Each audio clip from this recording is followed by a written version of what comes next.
Bueno, pues buenas tardes a todos, gracias por venir. Esta es la segunda charla que hacemos republicana. La primera estuvo aquí el diputado Gerardo Pisadero, buen amigo y secretario primero de la mesa del Congreso, y nos hizo una charla muy interesante sobre su libro Dejar de ser súbditos, ¿no? Y ahora, en la segunda charla, pues hemos propuesto un tema que es el de la renta básica universal. En concreto, lo hemos llamado la renta básica de ciudadanía, la renta básica universal, como alternativa republicana. Y también, dentro de esa propuesta, no en vigor, como todos sabemos, hacer un balance de la aplicación del ingreso mínimo vital, que sí que ha sido uno de los logros de este gobierno, que en mi opinión es uno de los grandes logros que ha tenido y que espero que lo tengamos en cuenta a la hora de votar.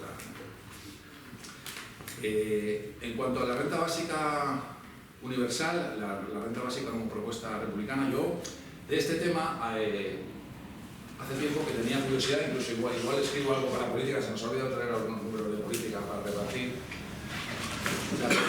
Es importante saber que el republicanismo español en realidad fue una revolución republicana, la revolución republicana del año 31, ¿no? Y el trabajo, fijaros bien, para un republicano, el trabajo está en la centralidad de la arquitectura republicana, nada menos, ¿no?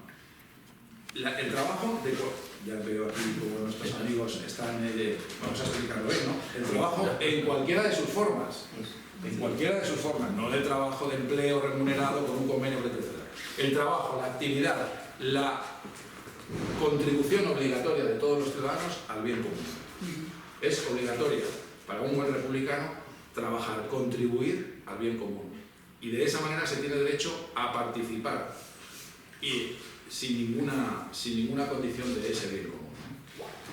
Así lo proclamaba, por ejemplo, el artículo 1 de la Constitución, nada menos, el artículo 1 decía: España es una república democrática de trabajadores de todas clases, tranquilos, de todas clases, asalariados, no asalariados, poetas, cantantes, escritores, artistas, ¿no? Pequeños empresarios. Y el artículo 46, esto lo discutí yo con la que había sido, una noche cené al lado de quien había sido el fiscal general del Estado, una señora, no recuerdo cómo se llamaba. ¿Cómo? Da lo mismo. Da lo mismo. Y le dije, el trabajo es una obligación. Y me dijo, ¿qué va? El trabajo es un derecho. No sabía ni lo que decía la Constitución del 78 ni lo que dice la Constitución del 31, que dice que el trabajo, en sus diversas formas, compañeros, es una obligación social, no es un derecho, es una obligación social. El artículo 46 de la Constitución del año 31. La Constitución del año 31, digo que fue una revolución porque fue la primera Constitución española, desde luego, y la única, que transmitía el eje central de la política económica, de la Constitución económica, del derecho de propiedad al derecho del trabajo, al derecho de los trabajadores. Por eso era una república de trabajadores, no una república de propietarios ni de burgueses, etc. Fue muy importante, ¿no? Y ahora los republicanos, con estas propuestas, pretendemos transgredir el orden actual de esa manera, progresar de esa manera como lo hizo la Constitución del año 31 hace casi 100 años, y espero que ahora los compañeros nos expliquen ese nuevo paso que proponen por la renta básica universal. Hay otra cuestión también, y acabo ya. También este tipo de propuestas son muy interesantes porque el Estado social europeo, que muchos no lo conocen, lo disfrutan, pero no lo conocen, no lo quieren conocer, pues ha sido un gran avance social, ¿no? Pero en este momento está en crisis. Bueno, más que en crisis, está amenazado. Está amenazado por el orden liberal, ultraliberal, que quiere desmantelarlo, que lo está criminalizando, y también está cuestionado por los mismos partidarios del Estado social, porque hemos llegado a un momento en el que no se ve el futuro de la evolución de ese Estado social. No se sabe muy bien si hay que recaudar más dinero, algo que es bastante complicado, si las administraciones públicas ya tienen un tamaño ingobernable, si eso genera una corrupción, todos conocemos, que es ingobernable, y entonces hacen falta nuevas propuestas para revolucionar ese Estado social, para mantener, para defender y para impulsar hacia el futuro ese Estado social, ¿no? Entonces, para hablar de esa renta básica universal, que es una propuesta ideal en ese sentido, pues hemos invitado a Berta Lago Borstein, que ella es trabajadora social Ha desarrollado su actividad profesional en el ámbito de la administración, tanto en el Estado central desde muy pronto, además, prácticamente desde la transición, ¿no? Tengo entendido, o muy poco después. Aunque es todavía muy joven, ella ha estado toda la vida en eso.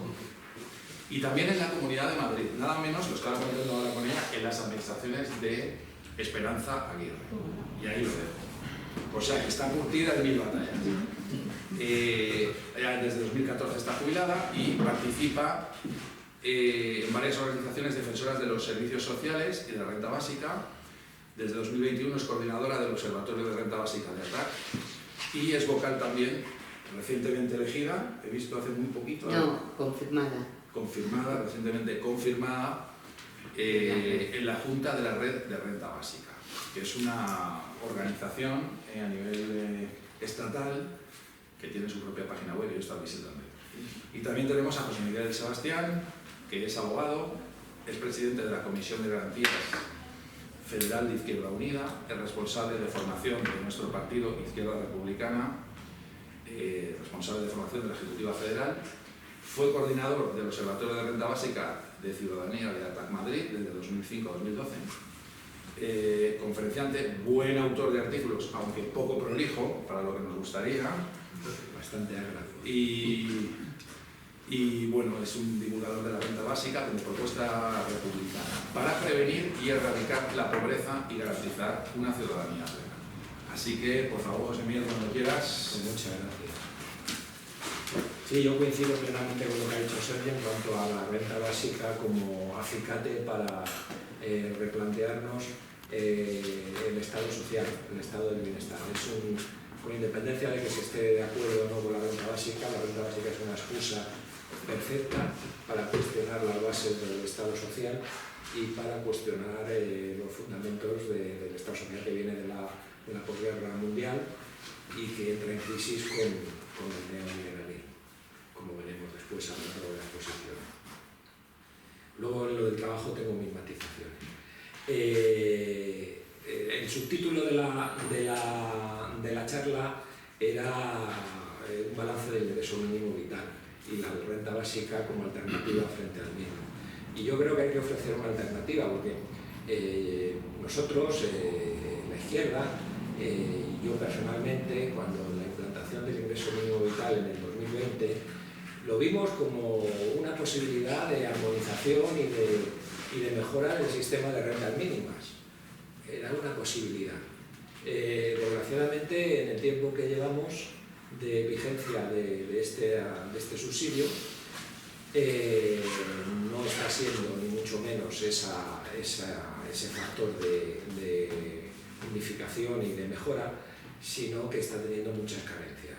Por decir unas cifras, si no llega al 10% de la población que está por debajo del nivel de la pobreza, solo el 10% de esa población es beneficiario actual o recibe el ingreso.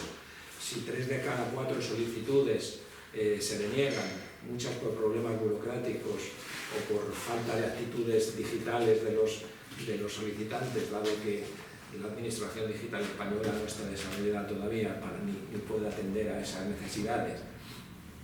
Y en el primer año de la partida presupuestaria que se destinó al pago del IMV en 1.000 euros se quedaron sin ejecutar, pues yo creo que merece la pena plantearse una alternativa al mismo. Si sobre todo queremos que nadie se quede atrás, como dice la publicidad que ahora mismo está también en los medios, sí, en la radio, en todo. Publicidad que a nuestro juicio es bastante engañosa.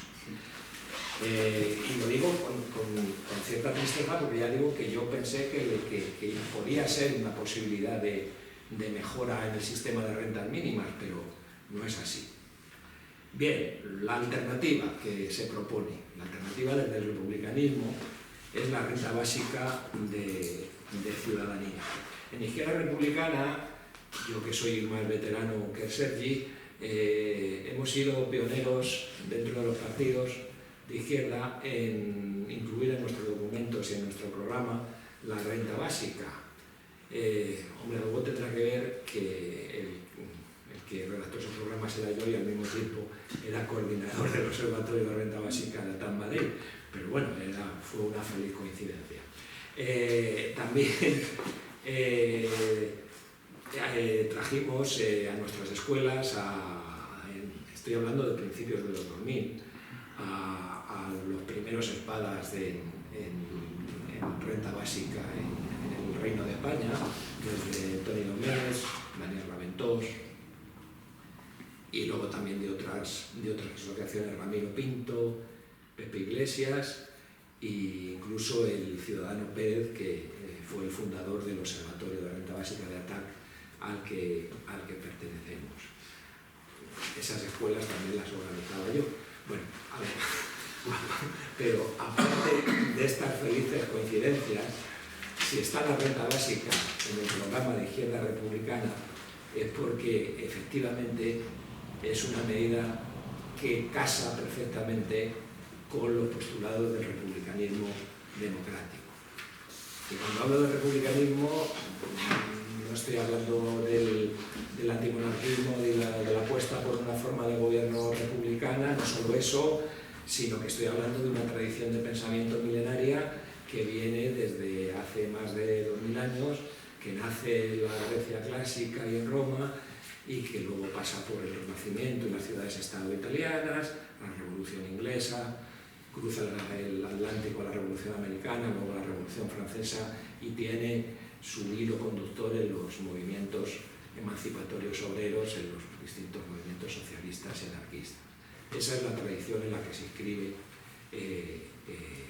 la renta básica como reivindicación republicana. Claro, en esa tradición milenaria hay un republicanismo oligárquico que solamente reconoce la condición de ciudadanos a los propietarios, esto es, a los que tienen recursos. ¿Por qué? Porque son independientes y son los únicos que pueden ejercer como ciudadanos. Históricamente eso ha sido la regla común del republicanismo, pero también hay un republicanismo democrático que quiere universalizar la propiedad a todos los ciudadanos. Ese republicanismo democrático tiene su antecedente en la Grecia clásica, la democracia de Atenas, pero luego también aparece ya en la Revolución Francesa con los jacobinos y luego, como digo, tiene su continuación en el movimiento obrero. Ya sea oligárquico o ya sea democrático, el republicanismo se caracteriza por dos notas esenciales. Primero, que la libertad republicana, la libertad es como ausencia de dominación y se basa en la existencia de medios materiales para subsistir independientemente. Es decir, en la existencia material tiene que estar garantizada políticamente para ser libre. Quien no la tiene, esa asistencia social garantizada, no es libre, porque es susceptible de recibir una interferencia arbitraria. Por ejemplo, en las relaciones laborales, si tú estás obligado a aceptar un puesto de trabajo en determinadas circunstancias, no eres libre para poder elegir otro porque tienes que subsistir. Y si no, estás abocado a aceptar ese puesto de trabajo porque no tienes otra alternativa. En definitiva, no ser libre si se tiene que vivir con el permiso de otra, ya sea el Estado o sea un particular. La libertad republicana es básicamente eso, la existencia de condiciones materiales que aseguren esa libertad y que cada uno pueda diseñar sus medios de vida propios con arreglo a sus criterios. Otro concepto común al republicanismo es que no es compatible la libertad republicana con la acumulación de riqueza en unas pocas manos. ¿Por qué? Porque si está la riqueza muy concentrada, esas personas o esas entidades pueden disputar al poder democráticamente establecido su monopolio para determinar el bien común. Esas dos ideas van a estar presentes en la justificación republicana de la renta básica. Hay otras justificaciones que no vamos a entrar. Unas de derechas, como la libertariana o la neoliberal. Milton Friedman, el economista de la Escuela de Chicago, proponía un impuesto negativo sobre la renta, que viene a ser lo mismo que la renta básica, pero como coartada para desmantelar todo el Estado social. es decir, que cada uno le dieran una cantidad y que se buscara la vida, por decirlo en plata, y otras justificaciones de izquierda, como el del liberalismo igualitario de Van Parijs y tal, pero que ahora no vamos a entrar. Únicamente nos vamos a centrar en la justificación republicana de la renta básica. Primero hay que delimitar el concepto, porque rentas básicas muchas veces se alude a ellas en las comunidades autónomas para definir rentas mínimas condicionadas, subsidios condicionados.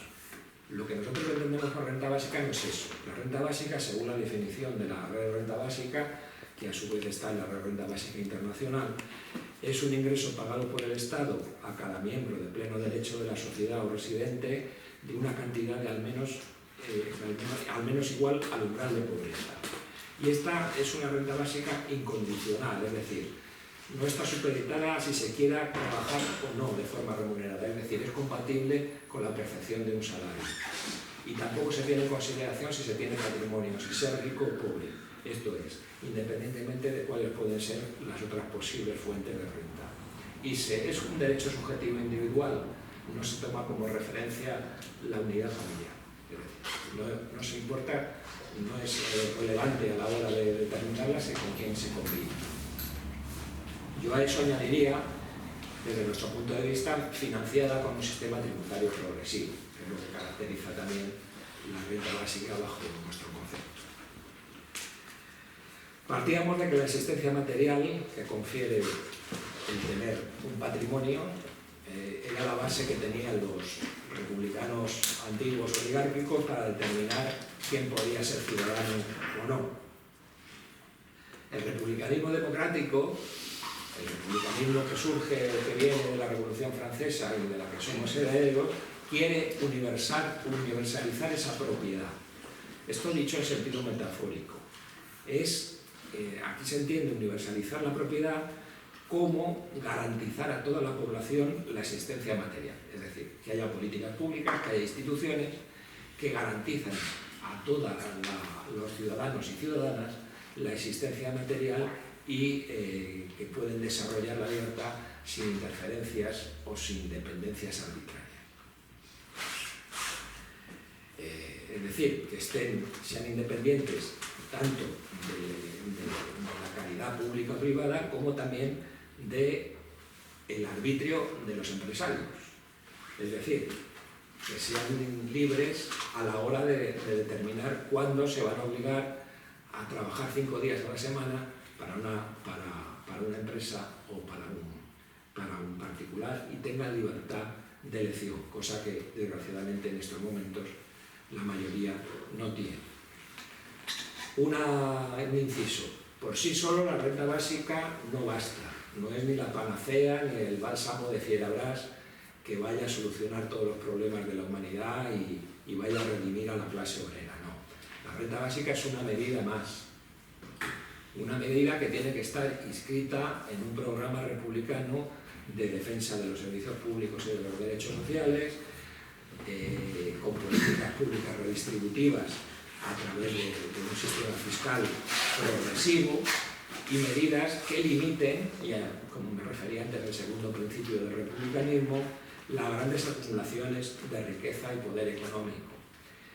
Incluso hay dentro del republicanismo académico quien propugna que haya una renta básica pero también que haya una renta máxima. Es decir, que a partir de un determinado nivel de ingresos o nivel de renta se aplique a ese exceso de esa cantidad un tipo marginal impositivo del 100% o del 95%. Obviamente, en los tiempos que corren en que se cuestiona que haya un impuesto al patrimonio o incluso que haya un impuesto a los beneficios de las sociedades, si propusiéramos esto, pues se nos echaría encima toda la carcundia. Pero tiene su base porque, como decía antes, si hay mucha acumulación de riqueza, no puede haber democracia. Incluso un juez del Tribunal Supremo en los Estados Unidos, el juez Luis Brandeis, decía: podemos tener democracia o podemos tener riqueza concentrada en pocas manos, pero no podemos tener ambas cosas. Por tanto, para que haya una democracia plena, entendemos que que debe haber limitaciones a la acumulación de riqueza a través de los impuestos. Otra cosa es que todavía no tengamos la hegemonía ni las mayorías suficientes para establecer esas políticas. Y luego, dentro de ese programa republicano, la renta básica, aparte de ser un derecho subjetivo universal, como el derecho del sufragio, también es una garantía de la efectividad y de la realidad de los demás derechos. Por ejemplo, pensar en el derecho a la vivienda. Pues la renta básica, aparte de ese derecho a esa asignación, también sería una garantía de la efectividad de ese derecho. Por tanto, esa doble vertiente, derecho y garantía. En suma, desde el punto de vista del republicanismo, la renta básica universalizaría y facilitaría incondicionalmente a todos los individuos un umbral mínimo de autonomía material, de manera independiente de su condición laboral y familiar. Ayudaría a erradicar o a paliar en gran medida y a prevenir la pobreza, y constituiría un freno a la dominación social y económica que padecen la mayoría de los ciudadanos, especialmente en los sectores más vulnerables. Y aquí me detengo un poco. Por ejemplo, un sector vulnerable pueden ser las mujeres. Dicho en general, no me gustan las generalizaciones, pero imaginaros una mujer que está en una situación de convivencia no deseada porque es objeto de malos tratos o lo que fuese. Pues teniendo la independencia económica que le dotaría una renta básica, aunque no trabajara, y si trabajara, el complemento de ingresos que le supondría, tendría mayor libertad para poner fin a esa situación de convivencia no deseada y mandar a freír espárragos al maltratador. Se nos ha acusado por algún sector del movimiento feminista de que con la renta básica a lo mejor se perpetuaba la situación de dominación del trabajo doméstico. No es esa la intención, sino que es dotarle en todo caso de mayor libertad a quien pudiera necesitar ejercerla. Los jóvenes con una renta básica estarían en disposición de poder rechazar un trabajo precario que no fuera lo suficientemente retribuido o fuera penoso. ¿Por qué? Porque tendrían el colchón de la renta básica que les permitiría salir del mercado de trabajo o no acceder a ese trabajo no deseable. Y por último, los trabajadores, tanto precarios como los trabajadores estables. Porque, y ahí vamos con el trabajo, el empleo como forma de trabajo, el trabajo remunerado, desgraciadamente ha dejado de ser la principal forma de integración social. Se ha roto el modelo de pleno empleo del estado del bienestar y ya no se le espera que vuelva. ¿Por qué? Por las circunstancias económicas, por los adelantos tecnológicos, no va a haber pleno empleo ya. Aparte, antes se disfrutaba de las prestaciones del Estado social en función de tu condición de trabajador, o bien de tu condición de cónyuge o hijo de trabajador. Es decir, un sistema contributivo que, de alguna manera, por tanto, al no haber pleno empleo hay que buscar otras formas de integración social. La renta básica puede ser una de esas formas. El empleo es, como bien decía antes el compañero, es un subtipo del trabajo, porque hay otras formas de trabajo tan socialmente útiles como el empleo, como puede ser el trabajo de cuidados, el trabajo voluntario, incluso el trabajo doméstico. La renta básica también vendría a reconocer esas formas de trabajo distintas del empleo. En cuanto a los trabajadores, ¿qué les daría una renta básica? Les daría un mayor poder de negociación individual y colectivo. A la hora de plantear un conflicto, una huelga, la renta básica sería como una caja de resistencia indefinida. Las huelgas normalmente se rompen por agotamiento y porque no se cobra durante la huelga. Con la renta básica, los trabajadores tendrían, ya digo, un colchón para aguantar y mantener el pulso del conflicto. También se evitaría lo que es el efecto disciplinador del desempleo. Uno acepta las condiciones laborales que le ponen. ¿Por qué? Porque si no te quedas, vas a la calle y te quedas en paro. Con la renta básica, si vas a la calle, sabes que vas a tener unos ingresos que te van a permitir mantenerte hasta que encuentres otro empleo. Con lo cual hay una cierta desmercantilización del trabajo o del empleo. favorecería también la autoocupación y la economía social. Trabajadores que se podían poner de acuerdo y no dependerían del crédito bancario para iniciar actividades de economía social, cooperativa u otra. Tendrían la renta básica para poder financiar en un principio esas actividades. Serviría de freno al aumento de la jornada laboral.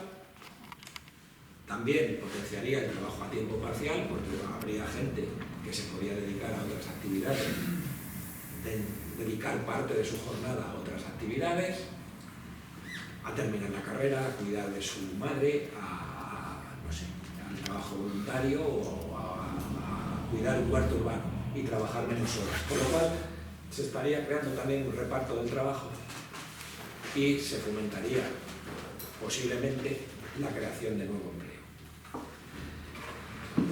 Es decir, que lo que hemos planteado, la alternativa de la renta básica, luego ya se extenderá Berta sobre esto, me parece que es una alternativa más completa para que nadie se quede atrás. ¿Por qué? Porque es un derecho subjetivo y universal e incondicional que afecta a todos los ciudadanos y que se cobra por el hecho de ser ciudadano, más que los subsidios condicionados como el ingreso mínimo vital.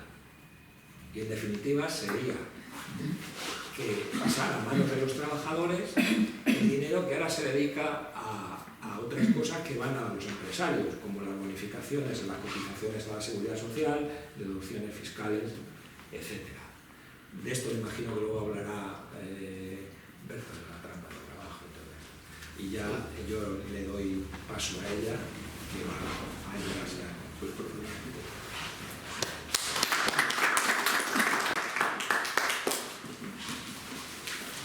Bueno, yo voy a empezar, he dudado mucho si empezar por las ventajas de la renta básica o empezar por contaros un poco la situación de las rentas condicionadas, que el ingreso mínimo vital es una renta condicionada.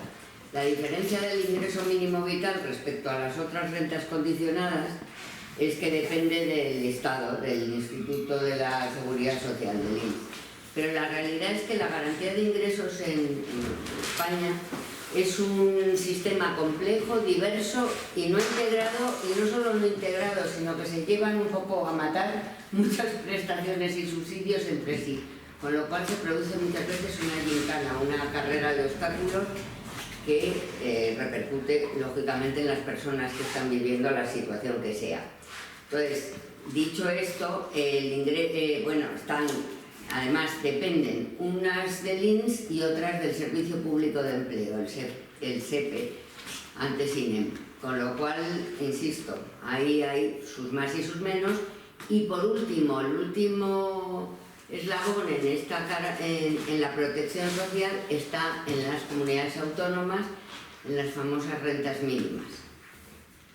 Yo lo siento, Seti, no estar tan contenta con el ingreso mínimo vital como... Quiero decir, he trabajado, y eso lo ha dicho él, yo en los 10 últimos años de funcionaria, de activa, pero es que yo activa sigo, solo me he jubilado de la administración, y gestioné a nivel técnico, era la responsable técnica de la renta mínima de la Comunidad de Madrid. Nunca he estado, satisfecha, siempre he sido muy peleona para ver si podía ser mejor, y de hecho descubrí la renta básica buscando otras rentas mejores. Pero a partir del ingreso mínimo vital, por ejemplo, la renta mínima de la Comunidad de Madrid, prácticamente ya no hay. Cada vez hay menos, quiero decir.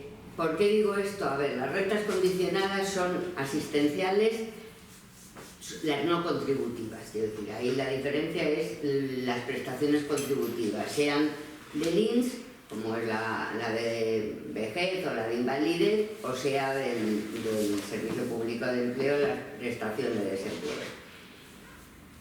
Todas las condicionadas, sean unas u otras, se componen de una cuantía básica y de un complemento en función de la unidad de convivencia. Bueno, todas, no todas, porque por ejemplo la RAI solo es cuantía básica, no tiene en cuenta la unidad de convivencia. Pero dicho esto, ninguna cumple lo que establece la Carta Social Europea en el artículo 13 que tienen que ser todas de una cuantía suficiente, y en ese sentido sí lo cumpliría la renta básica, si algún día lo conseguimos que se implante, porque todas están por debajo, y es una cosa que denuncia de forma sistemática el Comité de Derechos Sociales Europeo, que es el que vigila el cumplimiento de la Carta Social. Están condicionadas a cumplimiento de requisitos y a cumplimiento de obligaciones, y los requisitos son desde edad, carencia de ingresos, residencia, empadronamiento, unidad de convivencia, pero no todas contemplan los requisitos de la misma manera, con lo cual, y eso, bueno, y el cumplimiento de obligaciones, tanto de programas o medidas de activación, como obligaciones de uso de la prestación que se da, el subsidio. Pero todas tienen sobre todo las rentas mínimas y el ingreso mínimo vital, tienen dos características que en principio pueden sonar bien, pero que en la práctica no son tan, bueno, no son tan eficaces, y es la subsidiariedad y la complementariedad. La subsidiariedad, porque es como primero van las del Estado y después las de comunidades autónomas.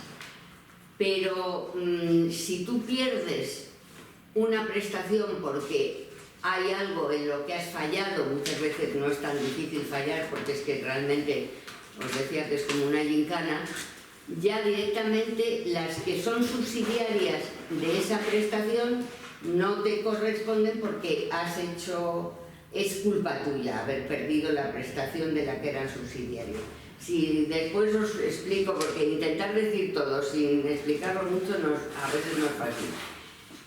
Y complementaria porque en función de los ingresos que tienes y de la cuantía de la prestación o subsidio se puede complementar, siempre que no superes la cuantía que se establece.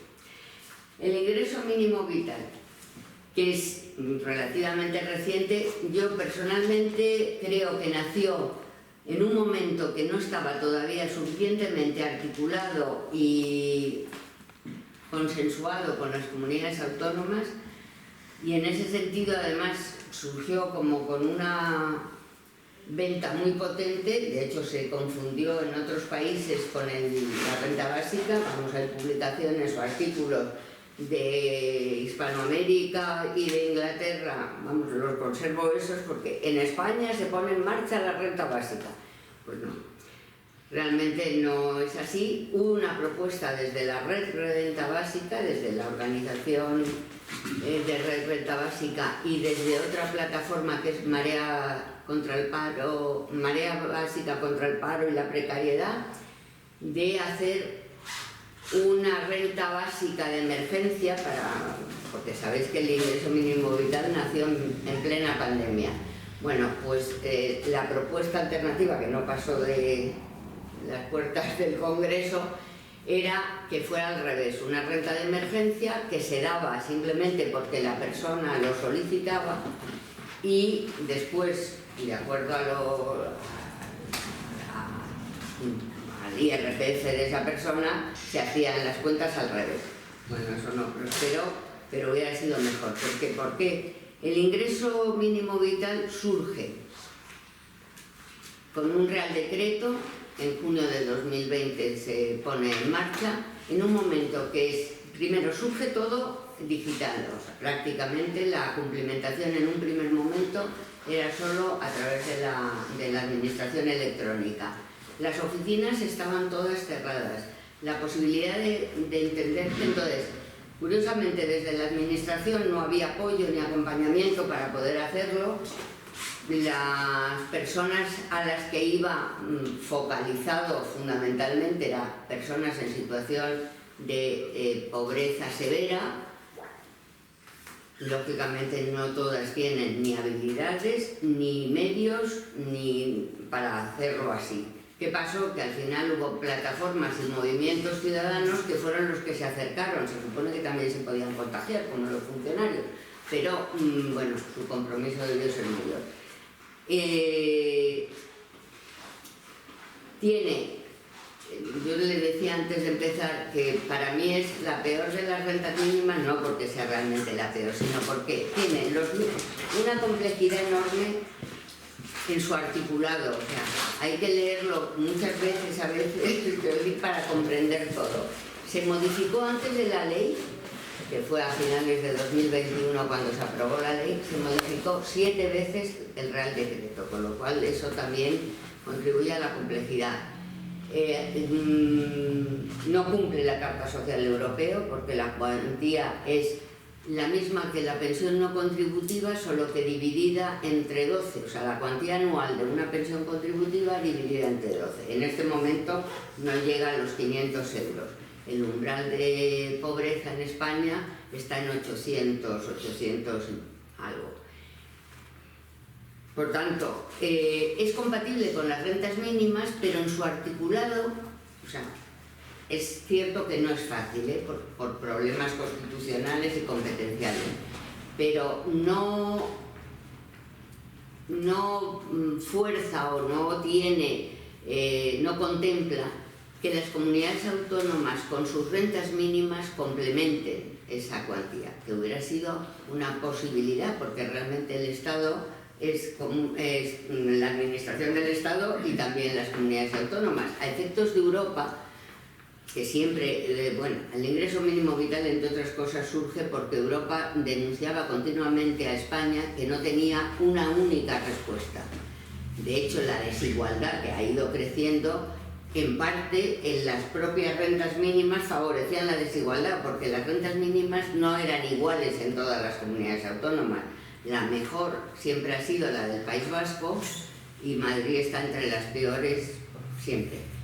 Entonces, esa desigualdad de alguna forma podía haberse resuelto con el ingreso mínimo vital, comprometiendo que entre unos y otros llegáramos a cumplir el artículo 13 de la Carta Social Europea.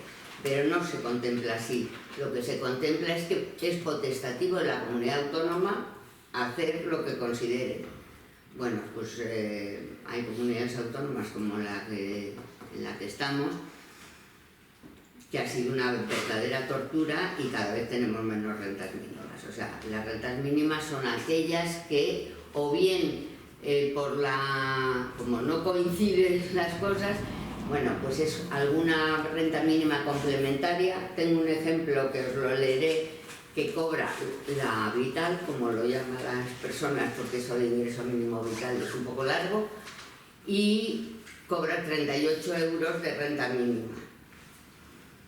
Pero realmente no sale así, entonces tienes Aragón, se ha hecho una complementaria, quiero decir, se ha ido, y bueno, irá modificándose o no. Prevé el ingreso mínimo vital desde el principio, ya en el Real Decreto preveía la compatibilidad con el empleo. Acaba de aprobarse hace un mes escaso un Real Decreto que os confieso, todavía he empezado a leerlo como 4 o 5 veces, es una cosa bastante galimatías y bueno, como no entra en vigor hasta el 1 de enero del 2023 y ahora estoy, bueno, con muchos líos de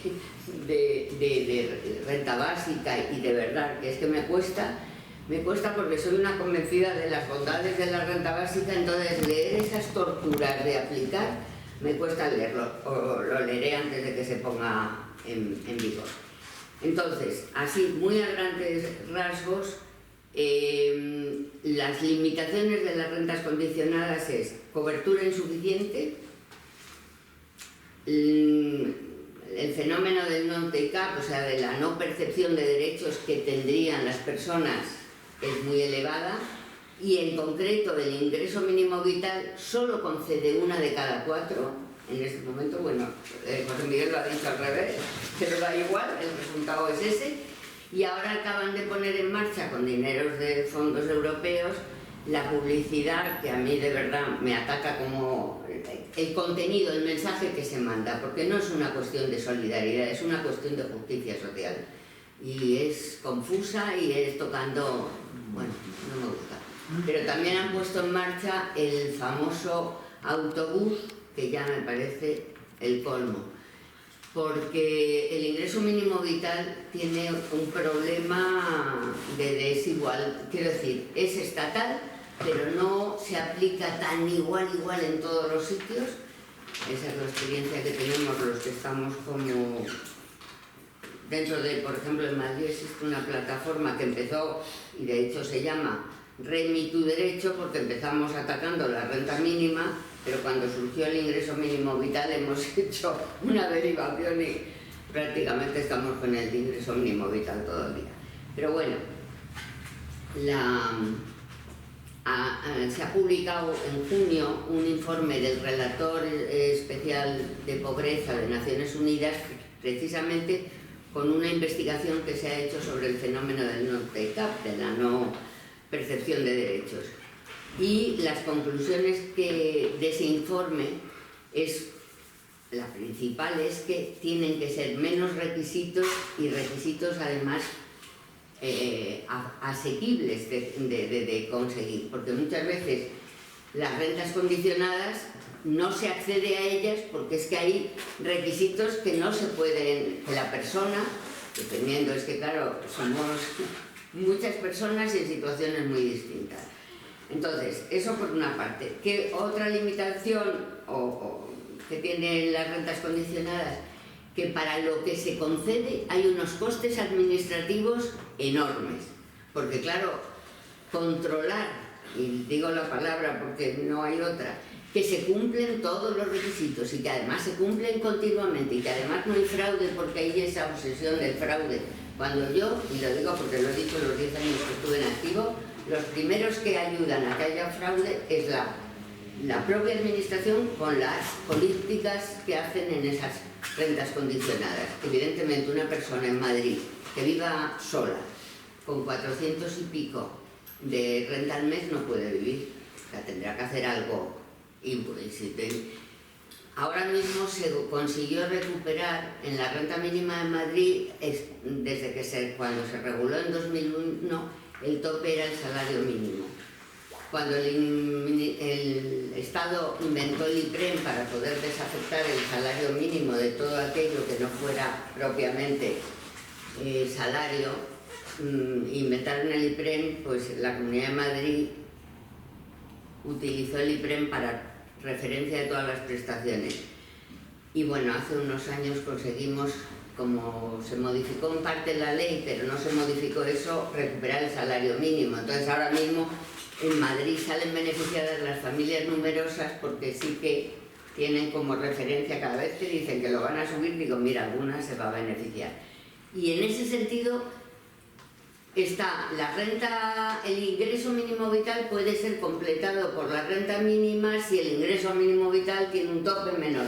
Pero, perdonadme, es una gincana. ¿Cuál es otra característica de las rentas condicionadas?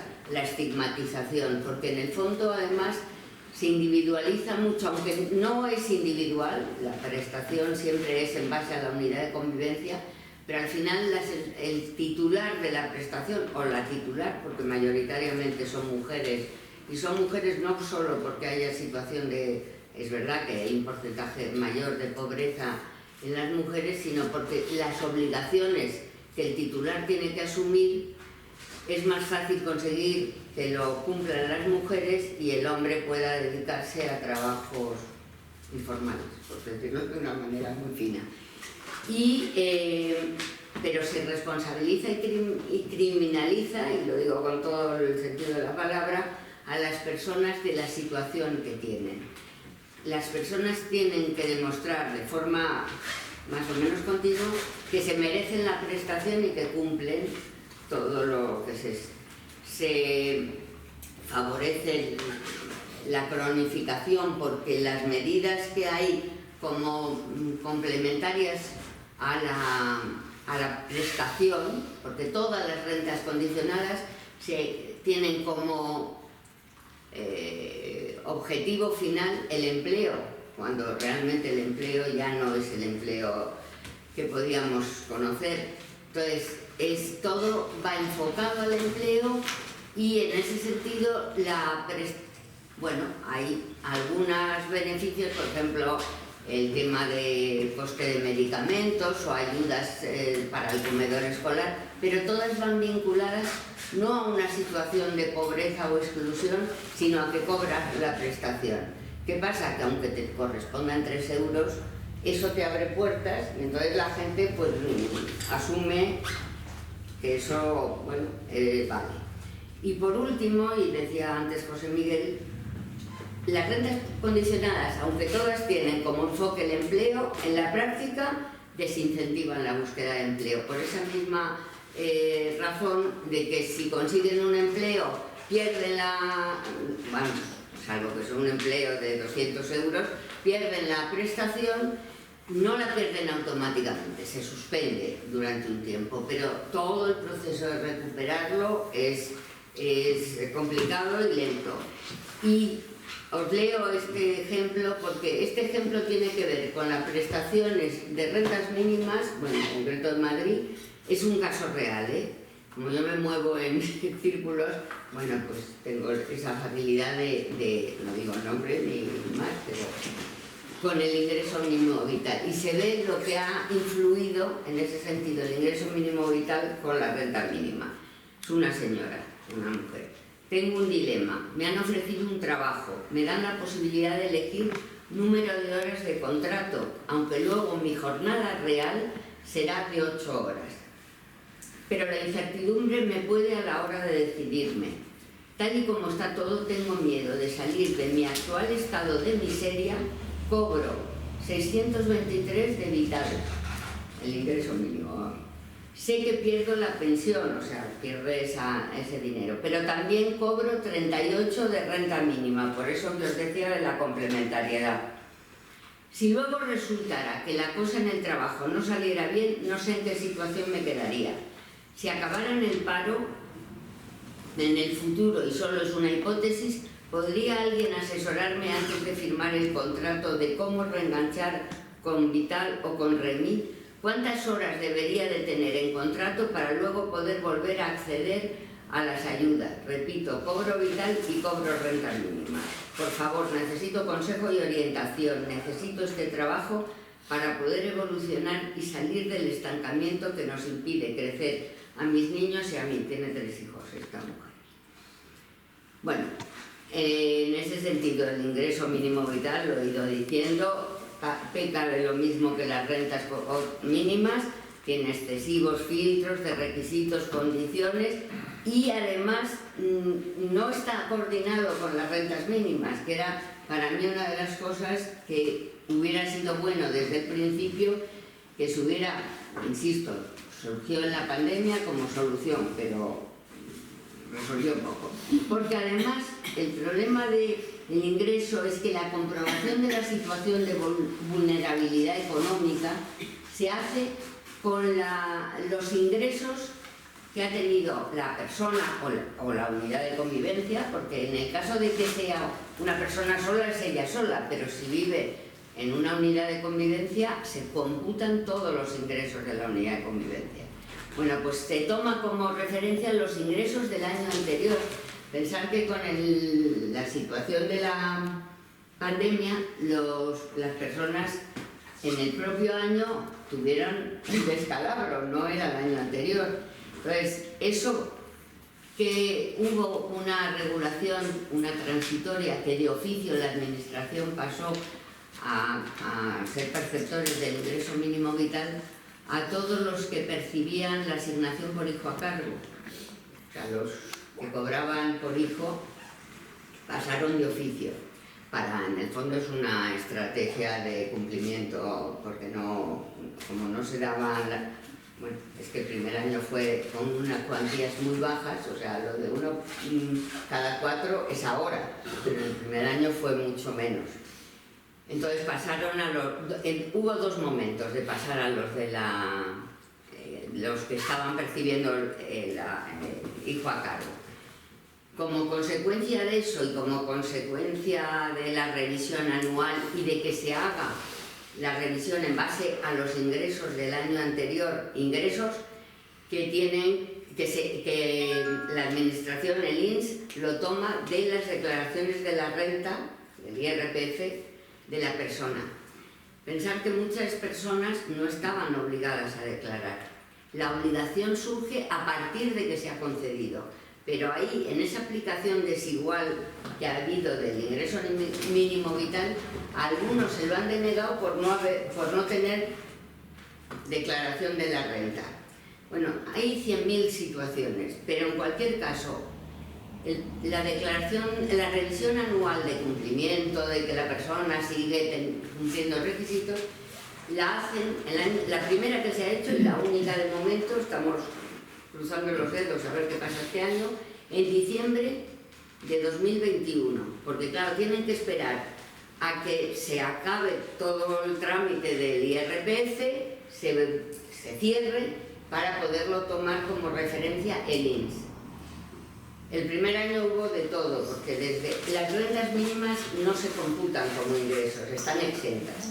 Bueno, pues como la gente tampoco sabe hacer la declaración, muchas de las personas, hubo casos, muchos además, que se contemplaron como ingreso, con lo cual se computaron. Bueno, fue realmente un descalabro y se puede reclamar, pero la realidad es que hay muchos que han tenido reclamaciones de cobros indebidos y ahí están. Y la otro de los motivos importantes de esas reclamaciones de que devuelvan dinero que se supone, según la administración, que se ha cobrado sin reunir los requisitos, es precisamente por las que pasaron de oficio por cobrar antes por hijos a cargo.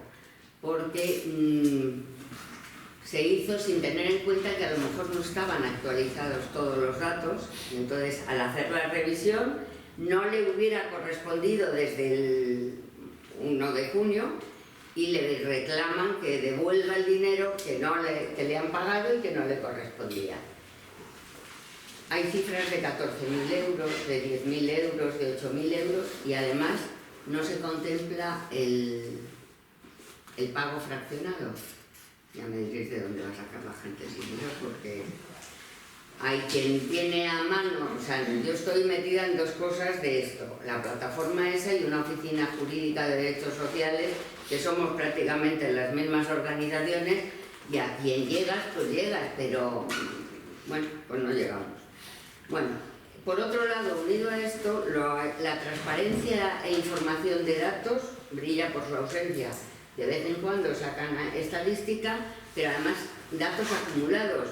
En septiembre, que es la última estadística que puedes mirar el ESTE, porque además no es una cosa muy complicada, es un ESTE, daba como expedientes aprobados 509.574. En octubre, lo he mirado justo preparando un poco los datos, hablan ya de 523.486, pero son acumulados, o sea, no sabemos cuántos han caído, tampoco te dicen las cuantías, bueno, dicen el sexo, sí, las mujeres estamos siempre por delante, pero creo que sería importante que esto mejore. Y ya llego a las ventajas de la renta básica, que en el fondo era lo que a mí me interesa, porque yo, aparte de que la renta básica contribuya a evitar pobreza y desigualdad, porque la renta básica no tienes nada más que demostrar que existes y que vives. Para mí, además de eso, es que es un poco ese reparto de la riqueza que hemos conseguido entre todos, garantizar una garantía de ingresos básico. Y en ese sentido,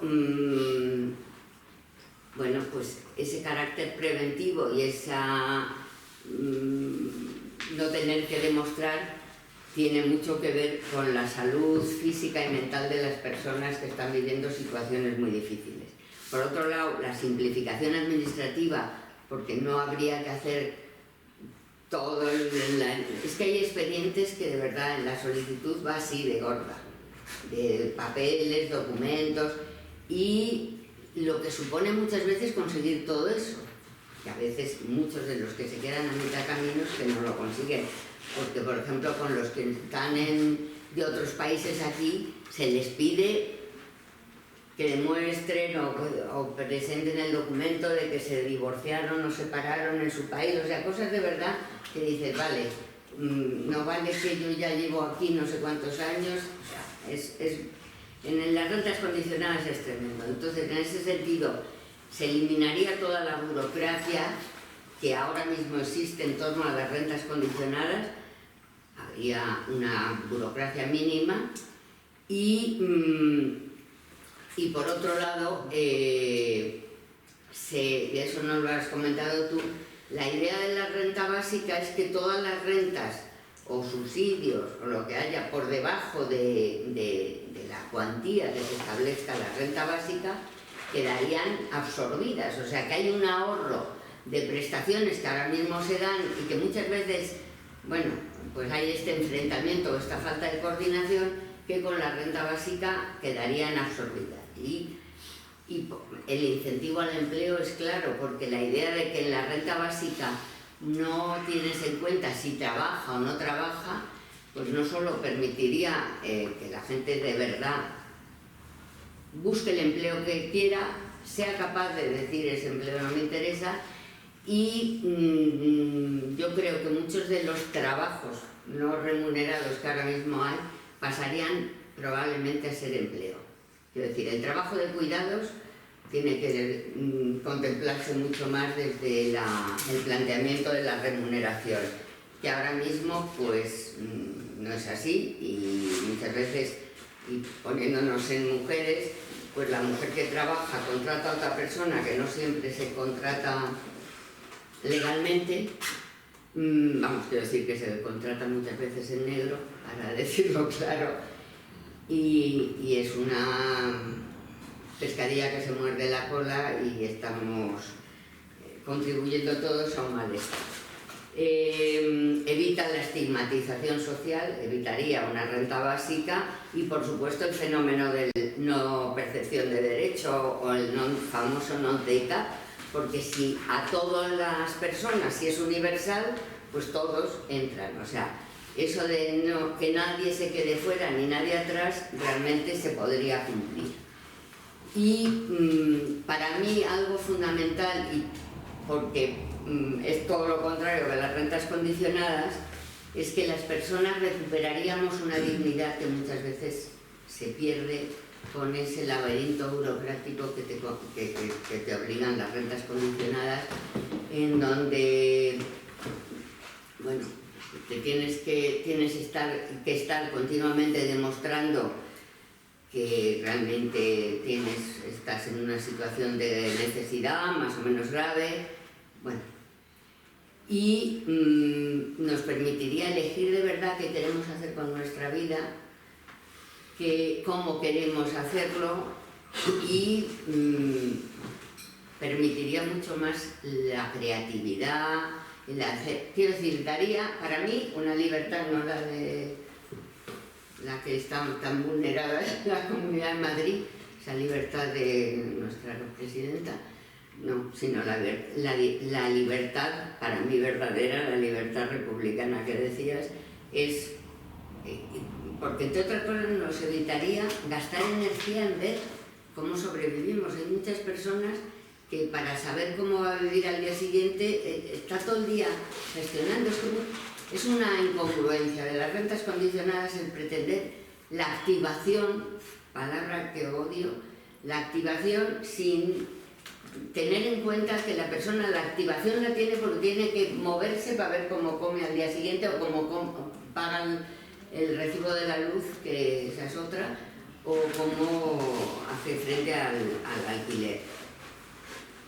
Bueno, es decir, de nuevo, que el carácter universal e incondicionado garantiza el derecho a la existencia, pero es verdad que para mí, y lo digo siempre, la renta básica como derecho abre la puerta a los demás derechos. Quiero decir, es que mientras no tengamos garantizado el derecho a la existencia con una base suficiente, una base material, es muy difícil que ejercitamos otros derechos, como puede ser, está por ver hasta qué punto son tan derechos, pero la vivienda, la educación, la sanidad, es decir, son universales de aquella manera, pero cada vez cuando hay retrocesos, y creo que estamos en una época de ciertos retrocesos, pues tampoco la gente se moviliza tanto porque hay mucho miedo. Hay mucho miedo en las personas que están viviendo situaciones muy difíciles. Entonces, bueno, nos permitiría recuperar esperanzas y libertades y sobre todo nos evitaría el sufrimiento que ahora mismo hay. No sé cómo voy de hora, pero vamos, tengo ejemplos muchos de declaraciones de personas de cómo están viviendo situaciones muy duras por ese tener que demostrar, y por eso te decía al principio, la coexistencia del ingreso mínimo vital y las rentas mínimas, salvo en alguna comunidad autónoma que lo han hecho un poco mejor, en general está contribuyendo a un malestar mayor. Bueno, por algo os voy a dar